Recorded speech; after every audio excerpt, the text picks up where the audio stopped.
Good morning friends. Chapter number 10, प्रकाश का परावर्तन और प्रकाश का अपवर्तन। आज हम नेक्स्ट पॉइंट्स में दर्पण द्वारा प्रतिबिंब प्राप्त करने के लिए उपयोगी किरण। 3 प्रकार की किरण होती है, जिसमें से हमें कोई भी 2 किरणों का उपयोग करना होगा प्रतिबिंब प्राप्त करने के लिए। सर्वप्रथम अवतल दर्पण। अवतल दर्पण, यह अवतल दर्पण है और ये उत्तल दर्पण है।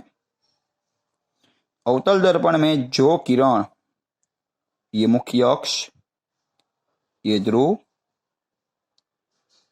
जो किरण, ये मुख्य अक्ष है, जो किरण मुख्य अक्ष के समांतर जाती है वो किरण परावर्तन के पश्चात नाभि में से पसार होती है।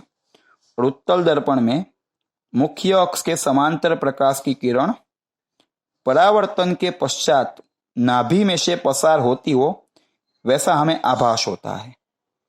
मुख्य अक्ष के समांतर प्रकाश की किरण परावर्तन के पश्चात नाभि में से पसार होती है और उत्तल दर्पण में मुख्य अक्ष के समांतर किरण परावर्तन के पश्चात नाभि में से पसार होती हो वैसा हमें आभास होता है।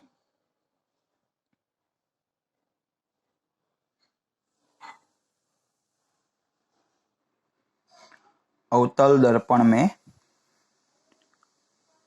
मुख्य फोकस में से पसार होने वाली प्रकाश की किरण परावर्तन के पश्चात मुख्य अक्ष के समांतर जाती है। अवतल दर्पण में मुख्य अक्ष के समांतर जाएगी कौन सी किरण? जो मुख्य फोकस में से पसार होती है। अवतल दर्पण में नाभि अथवा तो मुख्य फोकस में से पसार होने वाली प्रकाश की किरण मुख्य अक्ष के समांतर जाएगी, जबकि उत्तल दर्पण में जो किरण मुख्य अक्ष के समांतर जाती है वो किरण नाभि में से आती हो वैसा हमें प्रतीत होता है। वो किरण नाभि में से आती हो वैसी किरण परावर्तन के पश्चात मुख्य अक्ष के समांतर जाती है।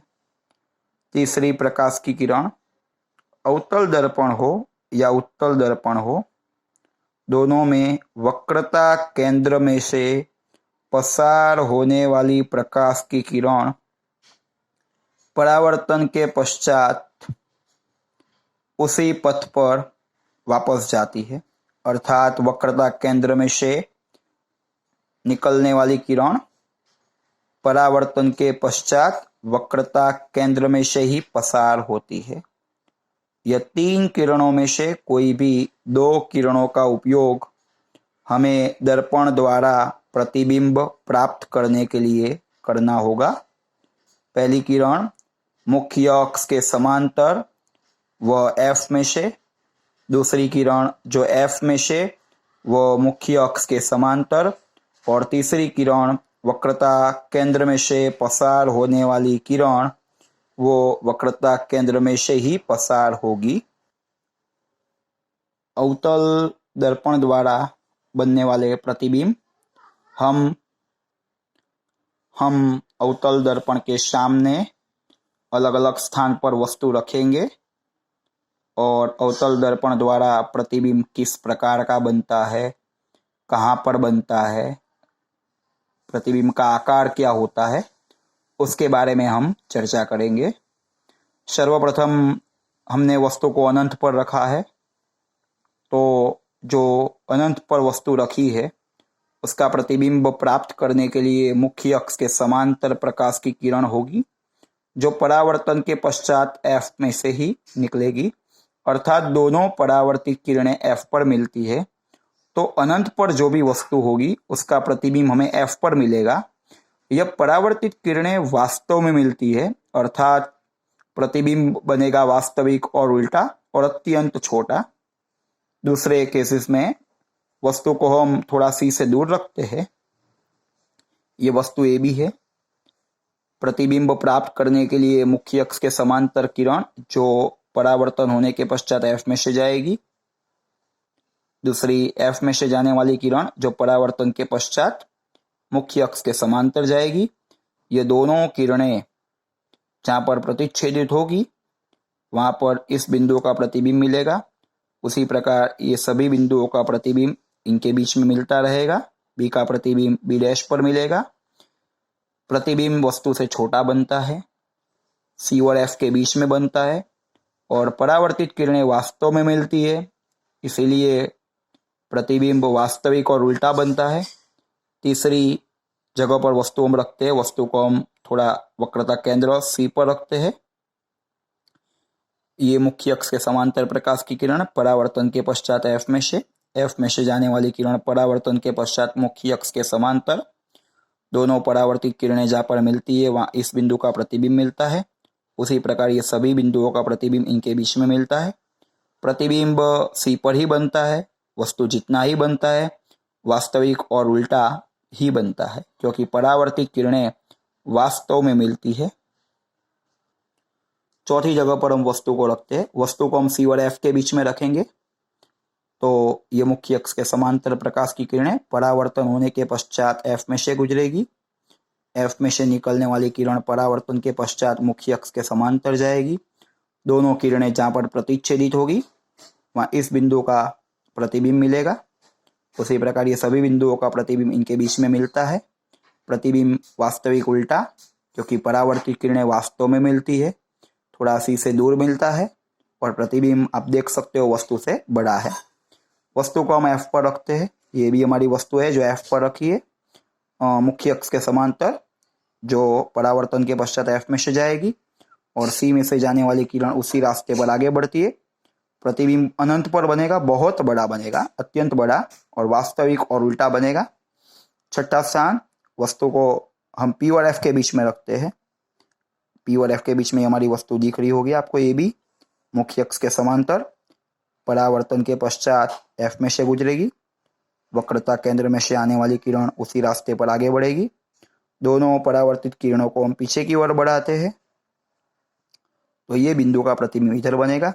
उसी प्रकार ये सभी बिंदुओं का प्रतिबिंब इनके बीच में बनेगा। अर्थात यहाँ पर परावर्तित किरणें वास्तव में मिलती नहीं है, परंतु मिलती है वैसा हमें आभास होता है। इसीलिए यहाँ पर प्रतिबिंब का प्रकार आभासी, सीधा, और आकार देख सकते हो वस्तु से बड़ा। प्रतिबिंब आप देख सकते हो दर्पण के पीछे। जब हम अवतल दर्पण में अनुभव करें तो जैसे जैसे वास्तविक प्रतिबिंब बनता है, जिसके लिए हम वस्तु को जितना दर्पण के निकट लाएंगे उतना प्रतिबिंब दर्पण से दूर जाएगा। यहाँ पर वस्तु अनंत पर है, प्रतिबिंब एफ पर बनेगा। वस्तु को थोड़ा निकट लाए, प्रतिबिंब थोड़ा दूर आया। वस्तु को और हम निकट लाए, प्रतिबिंब और दूर आया। वस्तु को और निकट लेकर आए, प्रतिबिंब और दूर गया। वस्तु को और निकट लेकर आए, प्रतिबिंब और दूर गया। अर्थात जितना हम दर्पण के निकट वस्तु लाते हैं वैसे वैसे प्रतिबिंब दूर बनता है और प्रतिबिंब बड़ा भी बनता है। उत्तल दर्पण द्वारा बनने वाले प्रतिबिंब वस्तु का स्थान हम अनंत पर रखते हैं। ये मुख्य अक्ष के समांतर प्रकाश की किरणें परावर्तन के पश्चात एफ में से आती हो वैसा हमें प्रतीत होता है। ये मुख्य अक्ष के समांतर प्रकाश की किरणें परावर्तन के पश्चात एफ में से आती हो वैसा हमें प्रतीत होता है। अर्थात ये बी का प्रतिबिंब एफ पर बनेगा, आभासी, सीधा और अत्यंत छोटा। दूसरा, वस्तु का स्थान हम अनंत और पी के बीच में कहीं भी रखें, ध्रुव और अनंत के बीच में, तो जो वस्तु का प्रतिबिंब प्राप्त करने के लिए मुख्य अक्ष के समांतर प्रकाश की किरणें जो परावर्तित होकर एफ में से निकलती वैसा हमें आभास होता है, और ये सी में से निकलने वाली किरण उसी पथ पर वापस जाती है। दोनों परावर्तित किरणों को हमने पीछे की ओर बढ़ाया तो आभासी, सीधा और वस्तु से छोटा प्रतिबिंब मिलता है। अर्थात उत्तल दर्पण में हम वस्तु को कहीं पर भी रखें, अनंत और पी के बीच में कहीं पर भी रखें, हमेशा प्रतिबिंब वस्तु से छोटा ही बनेगा, आभासी बनेगा, सीधा बनेगा और पी और एफ के बीच में ही बनेगा। अर्थात अवतल दर्पण द्वारा बनने वाला आभासी प्रतिबिंब वस्तु से बड़ा और उत्तल दर्पण द्वारा बनने वाला आभासी प्रतिबिंब वस्तु से छोटा होता है। और अवतल दर्पण द्वारा हम वास्तविक और आभासी दोनों प्रकार के प्रतिबिंब को प्राप्त कर सकते हैं, जबकि उत्तल दर्पण द्वारा हम केवल आभासी प्रतिबिंब ही प्राप्त कर सकते हैं। जब हमें प्रतिबिंब बनाना हो तो दर्पण में P से F जितनी दूरी और उतनी दूरी F से C तक की वस्तु को जहां पर B बोला हो वहां पर रख दीजिएगा। उस वस्तु में से 2 किरण निकालनी है, ये मुख्य अक्ष के समांतर, जो परावर्तन के पश्चात F में से निकलेगी। एक F में से निकलने वाली किरण जो परावर्तन के पश्चात मुख्य अक्ष के समांतर निकलेगी। और ये दोनों परावर्तित किरणें जहां पर भी मिले उस बिंदु पर प्रतिबिंब बनता है। तीसरी किरण की भी जरूरत पड़े जो वक्रता केंद्र में से पसार होती है, वह वक्रता केंद्र में से ही पसार होगी परावर्तन के पश्चात।